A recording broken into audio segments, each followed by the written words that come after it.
আপনারা প্রত্যেকেই খুঁজে খুঁজে বের করবেন কার পরিবারে প্রতিবন্ধী সন্তান আছে। এই পরিবারে প্রতিবন্ধী সন্তান এবং তার বাবা মার সাথে কথা বলে ইউনাইটেড করবেন। যদি রাষ্ট্র সত্যি সত্যি আমাদের এই দাবি এপ্রিল মাসের মধ্যে পূরণ না করে,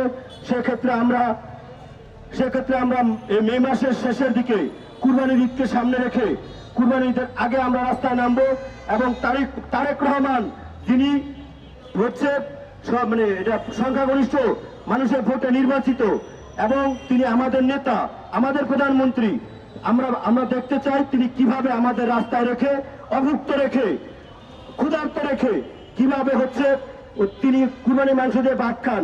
আমি যদি এই আন্দোলন আমাদের করতেই হয়, তাহলে মাননীয় প্রধানমন্ত্রী ঈদের দিন আমরা অনশন করব। এই কর্মসূচি আমি পূর্বেই ঘোষণা করে দিয়ে গেলাম।